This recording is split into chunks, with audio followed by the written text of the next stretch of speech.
Welcome. You're about to embark on a deep dive into a truly perplexing case. We've been given a stack of sources detailing a real-life mystery, and our mission today is really to unpack the critical facts, the evidence, and the intriguing theories surrounding a disappearance that has baffled investigators for, gosh, over 15 years now. Our main source is excerpts from The Mysterious Disappearance of Brandon Swanson, which lays out the timeline, the investigation itself, and all those lingering questions. Yeah. So we're going to piece together the events of that one fateful night back in May 2008. We'll explore the initial confusion, the discoveries that came later, and then, get into the ongoing search efforts and the different theories about what actually happened to Brandon Swanson.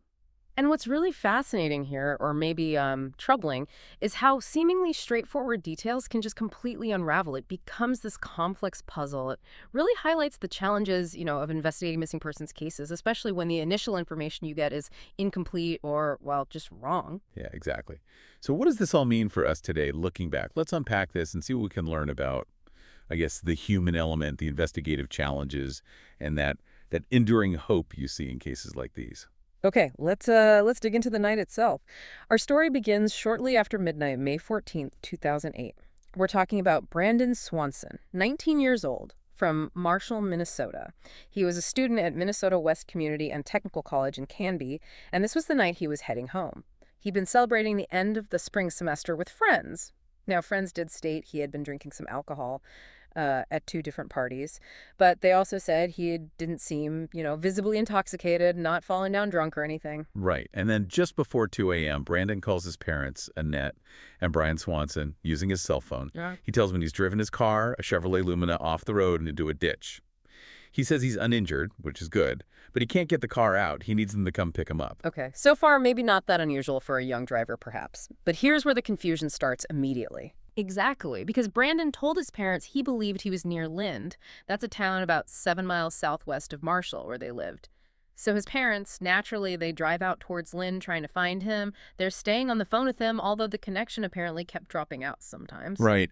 And Brandon's still with his car at this point. He's trying to signal them, flashing his lights. But neither side sees the other. Nothing. So this is where it gets really interesting and kind of crucial. Brandon decides not to wait with the car. He leaves it.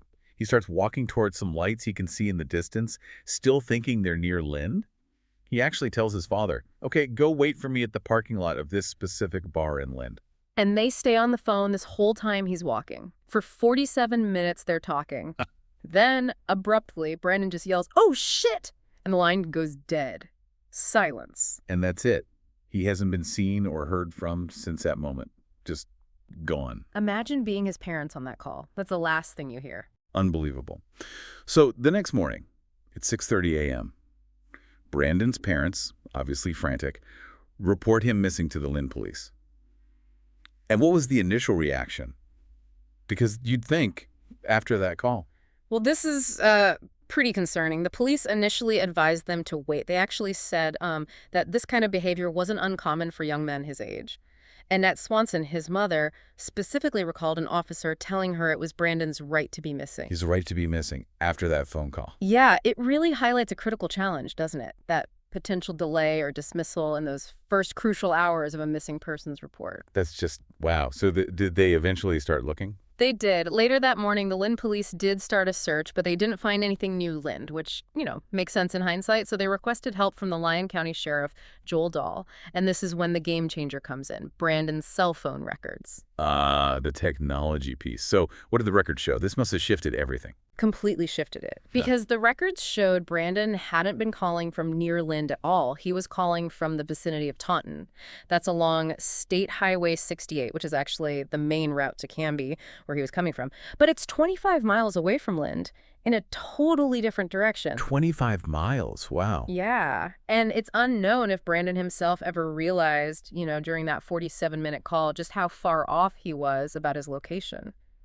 So with this new, correct information, the deputies search around Taunton, and presumably... And they find it. They find Brandon's abandoned Chevrolet Lumina. Okay, where exactly was it, and what condition was it in?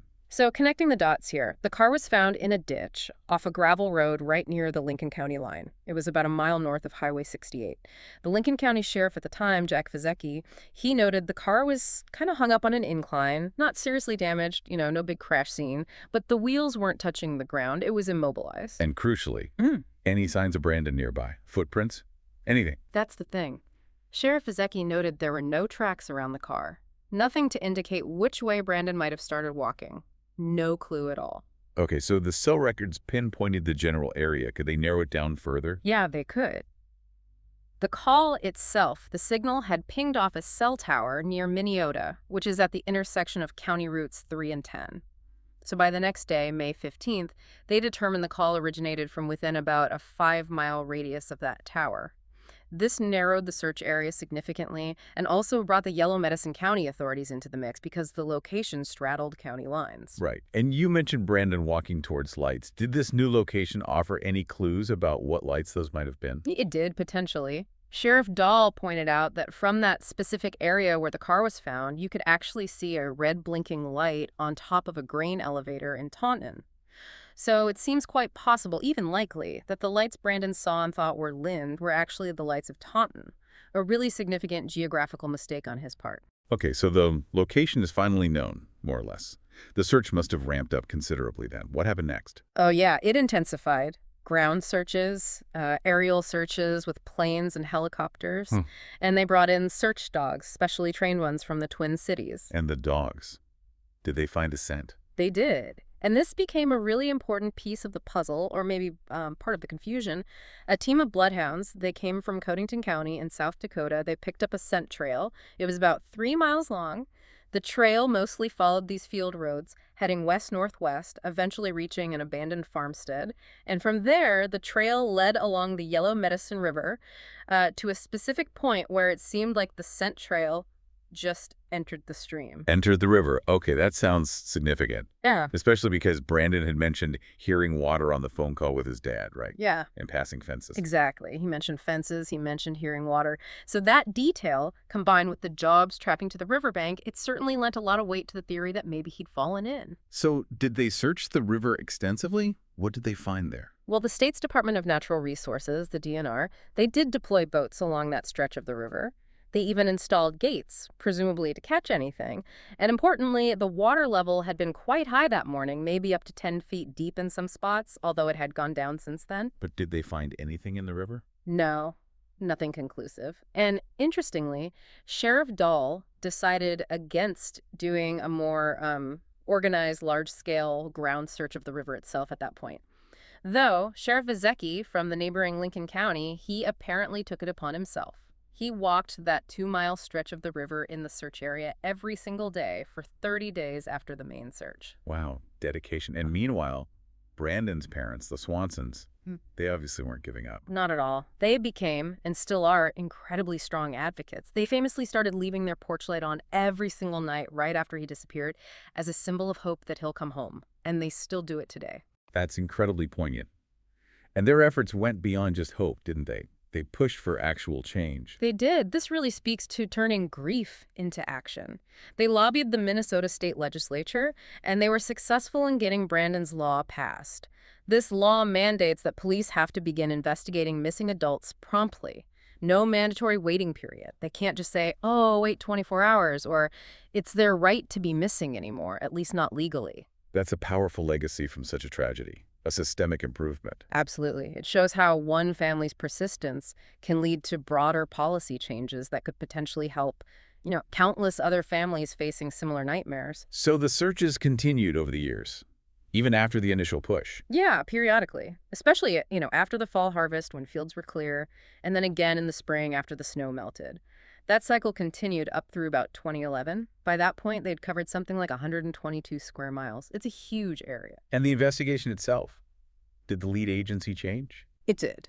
In 2010, the Minnesota Bureau of Criminal Apprehension, the BCA, took over as the lead agency. They set up a dedicated tip line. By 2015, that tip line had generated about 90 leads, though obviously none panned out definitively.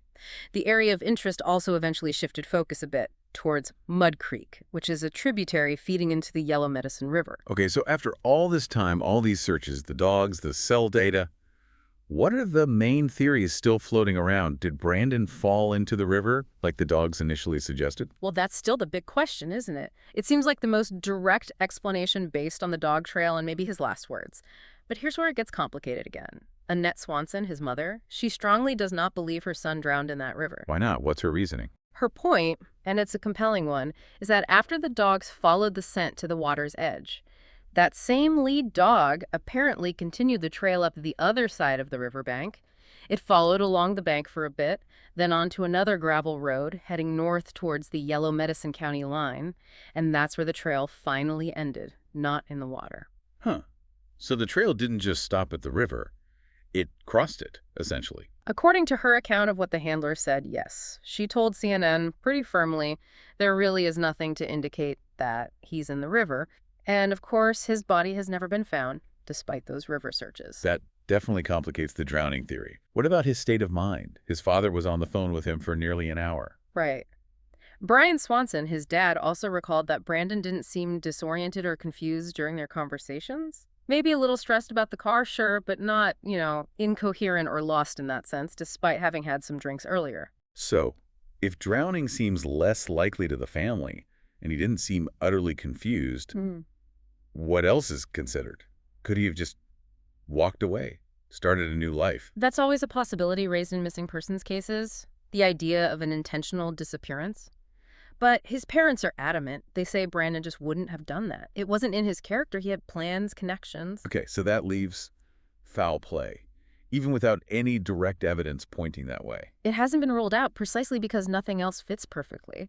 When you have no body, no definitive evidence of an accident or a voluntary disappearance, foul play remains on the table. Sheriff Vizecki even speculated about it, saying something like, someone could have been in the shadows and they got him that way. Just, acknowledging the possibility in that remote area. It's just the lack of any concrete evidence for any theory is what's so baffling. Exactly. It's the void of information that makes it so haunting. So we've walked through this really unsettling story of Brandon Swanson's disappearance. Started with what seemed like a pretty standard call for help after a minor car issue. And it spiraled into this complex, ongoing mystery. We've seen those critical early mistakes, how vital the cell phone data turned out to be in just finding the right area to search, the incredible efforts of search teams over years, and of course the unwavering hope of his family, who even managed to change the law in his name. And what's just so striking, I think, is how one person's misperception, just being wrong about where they are, combined with that sudden, completely unexplained end to the communication. How that can create such a profound and lasting enigma. It really underscores that fragile line between, normal everyday life and the completely unexplained. How easily someone can vanish, really, without a single witness. Yeah. And that image you mentioned of his parents still leaving their porch light on every single night after all these years, it just speaks volumes, doesn't it? About that hope, that refusal to give up. It really raises an important question, I think, for all of us. In a world where we're just flooded with information constantly, how do we hold space for these unresolved stories, these human tragedies that just defy easy answers? How do we keep seeking understanding even when the answers aren't there? So as you reflect on Brandon's story, maybe think about how that one detail, his mistaken location versus the real one, how that single thing fundamentally altered everything that followed. What part of this deep dive into the unknown really stands out to you?